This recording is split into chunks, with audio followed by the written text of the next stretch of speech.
आपल्याला माहिती आहे की लोकसभा मतमोजणी जो आहे मतमोजणी जी आहे ती 4 तारखेला होते, 4 जूनला सकाळी 8 वाजल्यापासून मतमोजणीची प्रक्रिया चालू होणार आहे, ती संध्याकाळी संपेपर्यंत राहील. तर त्या अनुषंगाने आपण शहरामध्ये बंदोबस्त तर लावण्यात येणारच आहे, परंतु त्याच्या व्यतिरिक्त काही महत्त्वाचे जे पॉईंट्स आहेत की रामवाडी गोडाऊन या ठिकाणी 42 लोकसभा, सोलापूर आणि माढा याचं सुद्धा या ठिकाणी मतमोजणी होणार आहे. तर त्याच्या अनुषंगाने जे पब्लिक त्या ठिकाणी येतील किंवा त्या पक्षाचे जे कोणी कार्यकर्ते येतील तर त्यांच्यासाठी काही डायव्हर्जन केलेले आहेत. आणि जो जामवीर चौक आहे, जामवीर चौकापासून जर आपण बघितला तर मोदी चौकाच्या ठिकाणापासून पुढे आपण कुणालाही सोडणार नाही आहोत. मोदी चौकाच्या ठिकाणीच पब्लिक उभे राहतील.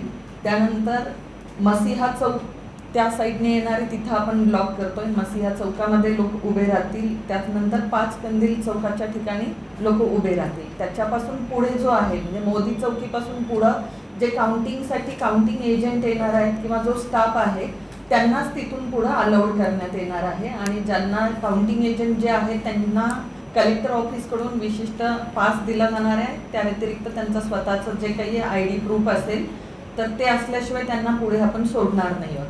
तर काउंटिंग एजंट फक्त मोदी चौकातून रामवाडी गोडाऊनपर्यंत जातील, परंतु पब्लिक जे आहेत ते मोदी चौकी, मसिहा चौक, 5 कंदील चौक या ठिकाणीच पब्लिक राहतील. आणि जामवीर चौकामध्ये तिथं PS सिस्टीमची सोय करण्यात येणार आहे. त्याच्यावरून सगळ्यांना तिथं रिझल्ट जो काही डिक्लेअर होईल, अनाऊन्स होईल तो तिथून ऐकायला येईल.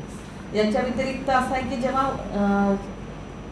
144(3) CRPC 144ची पण ऑर्डर काढण्यात येणार आहे. रामवाडी गोडाऊन आणि त्याचा आजूबाजूचा जो 100 मीटरचा परिसर आहे त्या ठिकाणी काही गोष्टी ज्या नेण्यासाठी आपण प्रोहिबिट करतोय, त्याच्या अनुषंगाने 144चा आदेश काढण्यात येईल आणि त्याची माहिती आपल्याला कळवण्यात येईल नंतर. याच्या व्यतिरिक्त सगळ्यात महत्त्वाचं आहे की जेव्हा निकाल डिक्लेअर होईल आणि जे विजयी उमेदवार होतील त्यांचे कार्यकर्ते जे येतील त्यांचे 2 व्हीलर वगैरे जे आहे तर कुणीही 2 व्हीलर घेऊन 4 किंवा 5 लोक एकत्रित फिरणार नाहीत किंवा रॅली काढणार नाहीत, कारण 37(1)(3)चा आदेश आपल्याकडे लागू आहे आणि त्याच्या अनुषंगाने त्यांच्यावर स्ट्रिक्ट कारवाई करण्यात येईल. शहरात आपण 56 ठिकाणी फिक्स पॉईंट लावणार आहोत. याच्या व्यतिरिक्त तर असे कुणीही रॅली काढायची नाही आहे, कारण शहरामध्ये आपल्याला 2 व्हीलर रॅली असू दे किंवा 4 व्हीलर रॅली आहे त्याला मज्जाव करण्यात आलेला आहे, बंदी करण्यात आलेली आहे. त्यामुळे कुणीही 2 व्हीलर रॅली काढणार नाही. असं जर केलं तर त्यांच्यावर स्ट्रिक्ट कायदेशीर कारवाई करण्यात येईल. याच्या व्यतिरिक्त ज्या काही सभा असतील किंवा विजयी मिरवणुका असतील 37(1)(3)चा आदेश असल्यामुळे बंदी आहे. विनापरवाना कुणालाही मिरवणुका किंवा सभा घेता येणार नाही.